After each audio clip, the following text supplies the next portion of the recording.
एक दिव्य दिवस एक सांसारिक वर्ष के बराबर होता है और पक्षीराज गरुड़ की यात्रा में 12 दिन लगे थे। इसीलिए हर 12वें वर्ष में कुंभ पर्व मनाया जाता है।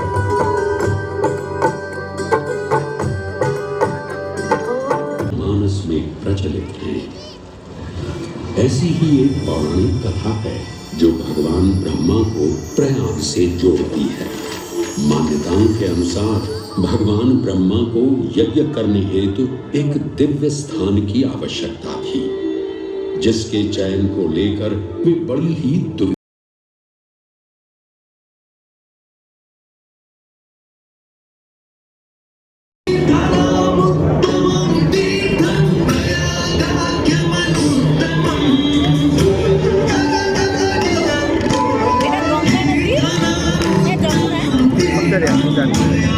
aku jalan.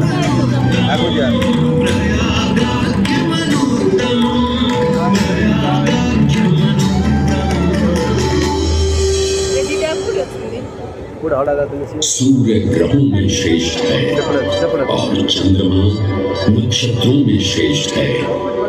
उसी प्रकार प्रयाग सभी तीर्थों में सर्वश्रेष्ठ है। पद्म पुराण में वर्णित ये श्लोक जिस तरह प्रयाग की विशेषता को दर्शाता है, उसी तरह इस पावन क्षेत्र का गुणगान करने वाली अनेक पौराणिक कथाएं, किंवदंतियां एवं कहानियां आज भी जनमानस में प्रचलित हैं। ऐसी ही एक पौराणिक कथा है जो भगवान ब्रह्मा को प्रयाग से जोड़ती है। मान्यताओं के अनुसार भगवान ब्रह्मा को यज्ञ करने हेतु एक दिव्य स्थान की आवश्यकता थी, जिसके चयन को लेकर वे बड़ी ही दुविधा में थे।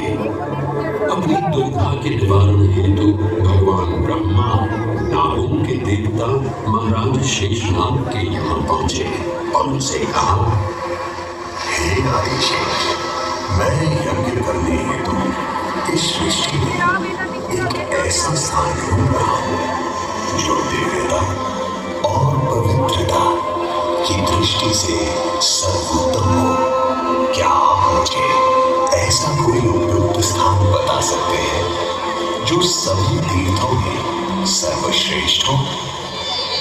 जगत रचयिता को मेरा प्रणाम। भगवान, मैं धन्य हूं कि आपने मुझे इस योग्य समझा। क्यों ना आप स्वयं ही सभी पवित्र स्थानों का मूल्यांकन करें। ऐसा कीजिए, आप तुला के एक पलड़े पर सप्तपुरियों को रखिए और दूसरे पलड़े पर भगवान विष्णु के स्थायी निवास प्रयाग को रखिए, जिसका भार सबसे अधिक आए। मेरे विचार में वही सर्वश्रेष्ठ तीर्थ होगा। इस मूल्यांकन के परिणाम स्वरूप प्रयाग का पल्ला ही भारी रहा। इस तरह प्रयाग की प्रधानता सिद्ध हुई और तभी से इसे तीर्थों का राजा कहा जाने लगा। आज भी ऐसी मान्यता है कि भगवान ब्रह्मा ने गंगा नदी के पश्चिमी तट पर 10 अश्वमेध यज्ञ संपन्न किए थे। आज उस स्थान को हम दशाश्वमेध घाट के नाम से जानते हैं। भगवान ब्रह्मा के अलावा इंद्रदेव, वरुणदेव एवं सोमदेव ने भी प्रयाग क्षेत्र में ही भगवान कृष्ण की आराधना करने हेतु यज्ञ किए थे, जिससे उन्हें भी श्री हरि का आशीर्वाद प्राप्त हुआ। प्रयाग शब्द में प्र का अर्थ है प्रकृष्ट और याग का अर्थ होता है यज्ञ। इसलिए इन दो शब्दों से बना प्रयाग सबसे पवित्र स्थान माना जाता है। प्रयाग ही संसार में एकमात्र ऐसा पावन क्षेत्र है जहाँ 3 पवित्र नदियों का संगम होता है। इस संगम का भी एक अनूठा महत्व है।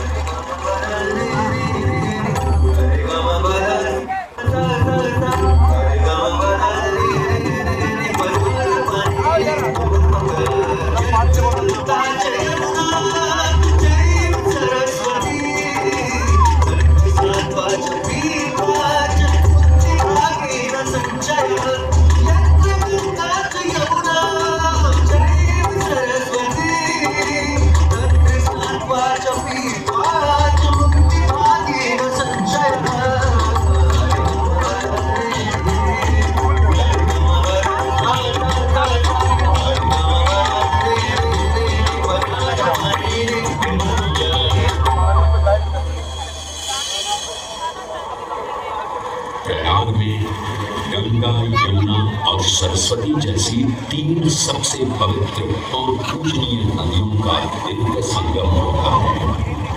इन नदियों के संगम में स्नान करने एवं संगम का जल ग्रहण करने से मनुष्य मुक्ति का अधिकारी बन जाता है और इसमें किंचित भी संदेह नहीं है। ब्रह्म पुराण में तेज बहाव से उत्पन्न होने वाली तेज ध्वनि वेद व्यास जी का ध्यान भंग कर रही थी। इसलिए महर्षि वेद व्यास जी ने सरस्वती जी से वेद और ध्वनि को कम करने का आग्रह किया, परंतु उनके अनुरोध उपरांत भी जब सरस्वती नदी के वेग एवं ध्वनि में कोई कमी नहीं हुई तो उन्होंने क्रोधित होकर सरस्वती जी को श्राप दे दिया और कहा कि वे अब धरती के भीतर यानी कि पाताल लोक में प्रवाहित होंगी। तब से ये माना जाता है कि हिम शिखरों से उद्गमित हुई सरस्वती नदी उत्तराखंड के माना गांव से आगे अपने अदृश्य रूप में प्रवाहित होती है। आगे चलकर यही अदृश्य रूपी मां सरस्वती प्रयागराज में गंगा एवं यमुना नदी से मिलकर त्रिवेणी संगम को पूर्ण करती है। ये प्रयाग नगरी पवित्रता का उद्गम है, जिसके अंश हमें वेदों एवं पुराणों में भी मिलते हैं, जिनमें वर्णित है सुरों असुरों द्वारा हुआ समुद्र मंथन। अमृत प्राप्ति के लिए सुरों और असुरों ने एकजुट होकर क्षीर सागर का मंथन किया, जिसके संदर्भ में पुराणों में विभिन्न कथाएं देखने को मिलती हैं। उन्हीं कथाओं में एक कथा महर्षि दुर्वासा और इंद्रदेव से संबंधित है। इस कथा के अनुसार ऋषि दुर्वासा ने इंद्रदेव से प्रसन्न हो उन्हें पारिजात पुष्पों की एक दिव्य माला भेंट की, जिसे इंद्रदेव ने साधारण पुष्पों की माला समझ स्वयं धारण न कर उसे अपने वाहक गजराज ऐरावत के मस्तक पर रख दिया। पल भर में गजराज ने वो माला धरा पर गिरा उसे अपने पैरों तले रौंद दिया। ऋषि दुर्वासा से ये अपमान सहन न हुआ और उसी क्षण क्रोधित हो उन्होंने इंद्रदेव को श्राप दे दिया। हे अहंकारी इंद्र, तेरा इतना दुस्साहस कि तूने मेरा अपमान किया। जिस वैभव एवं शौर्य पर तू इतरा रहा है, क्षण भर में ही तेरा ये वैभव, प्रतिष्ठा, शक्तियां सब नष्ट हो जाएंगी। अत्रिपुत्र दुर्वासा समस्त देवगणों को श्रीहीन होने का श्राप देता हूं।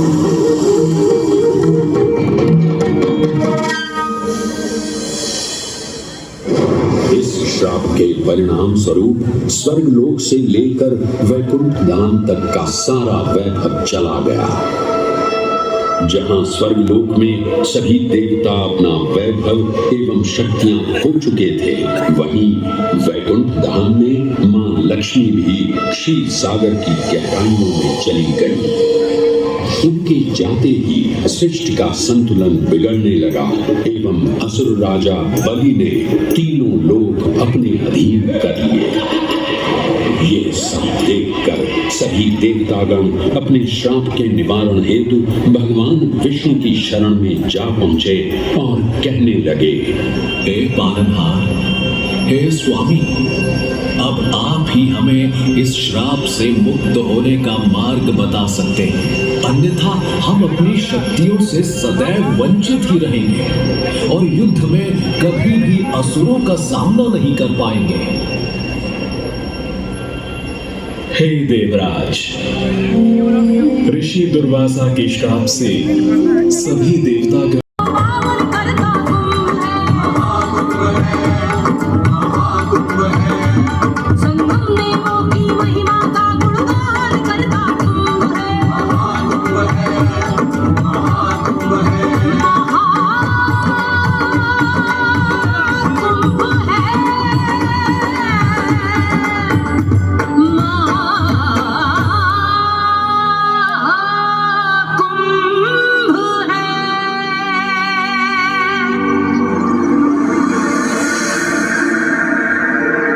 ग्रहों के अनूठे संरेखण से सुनिश्चित होता ये कुंभ महापर्व प्रयाग की भूमि पर उसी नक्षत्र में आयोजित होता है जिस नक्षत्र में यहाँ अमृत की बूंदें गिरी थी। गणनाओं के अनुसार जब बृहस्पति वृषभ राशि में और सूर्य चंद्रमा मकर राशि चक्र में प्रवेश करते हैं तब प्रयागराज में कुंभ पर्व आयोजित किया जाता है। सनातन धर्म की प्राचीनतम धरोहर माना जाने वाला ये कुंभ पर्व भारत ही नहीं बल्कि विश्व भर से आए करोड़ों श्रद्धालुओं का स्वागत करता है। कुंभ पर्व केवल एक पर्व ही नहीं बल्कि एक तीर्थ का अवसर भी है जहां लाखों करोड़ों श्रद्धालु कल्पवास के नियमों का पालन करते हैं।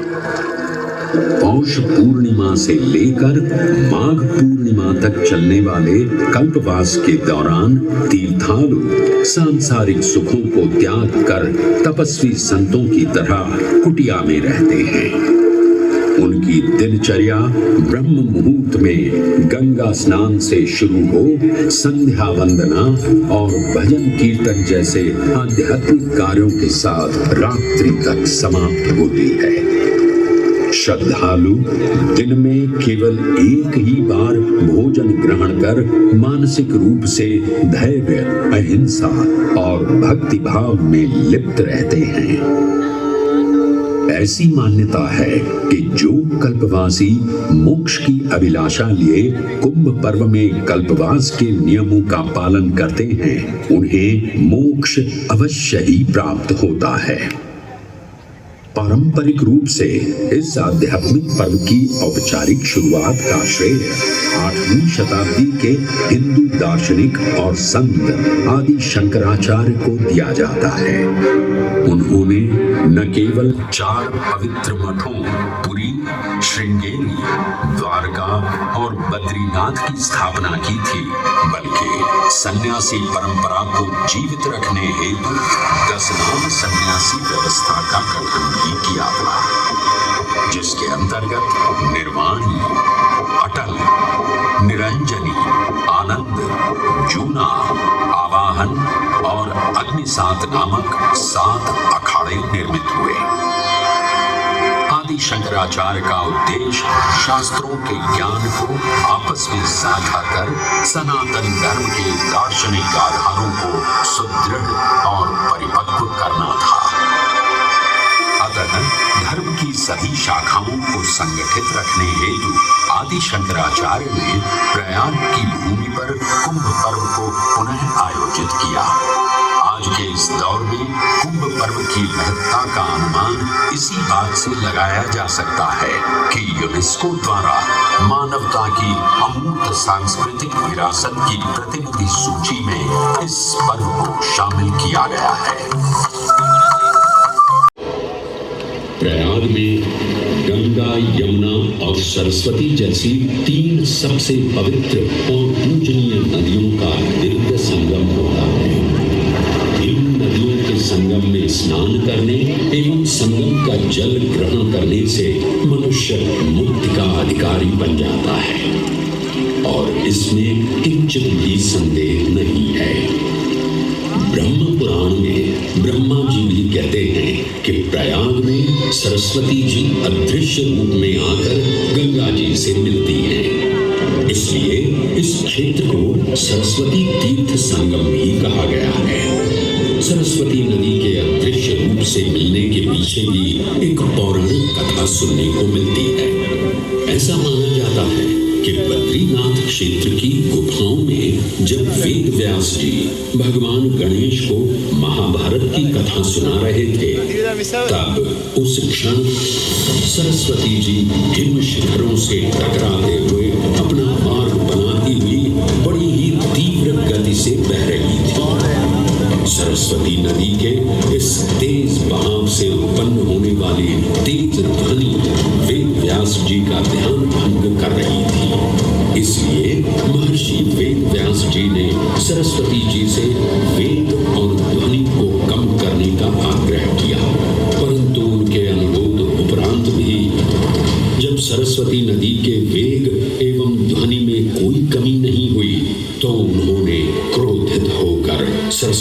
ऋषि को श्राप दे दिया और कहा कि वे अब धरती के भीतर यानी कि पाताल लोक में प्रवाहित होंगे। तब से ये माना जाता है कि हिम शिखरों से उद्गमित हुई सरस्वती नदी उत्तराखंड के माना गांव से आगे अपने अदृश्य रूप में प्रवाहित होती है।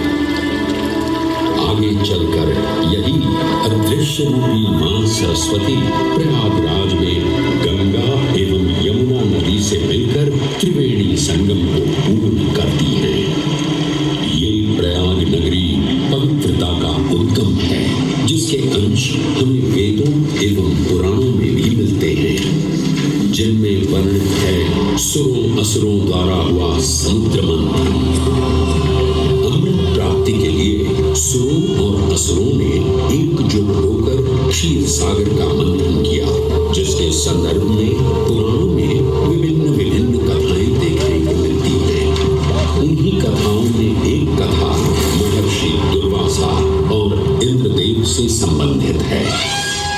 इस कथा के अनुसार ऋषि दुर्वासा ने इंद्रदेव से प्रसन्न हो उन्हें पारिजात पुष्पों की एक दिव्य माला भेंट की, जिसे इंद्रदेव ने साधारण पुष्पों की माला समझ स्वयं धारण न कर उसे अपने वाहक गजराज ऐरावत के मस्तक पर रख दिया। पल भर में गजराज ने वो माला धरा पर गिरा उसे अपने पैरों तले रौंद दिया। ऋषि दुर्वासा से ये अपमान सहन न हुआ और उसी क्षण क्रोधित हो उन्होंने इंद्रदेव को श्राप दे दिया। ए अहंकारी इंद्र, तेरा इतना दुस्साहस कि तूने मेरा अपमान किया। जिस वैभव एवं शौर्य पर तू इतरा रहा है, क्षण भर में ही तेरा ये वैभव, प्रतिष्ठा, शक्तियां सब नष्ट हो जाएंगी। मैं अत्रिपुत्र दुर्वासा समस्त देवगणों को श्रीहीन होने का श्राप देता हूं।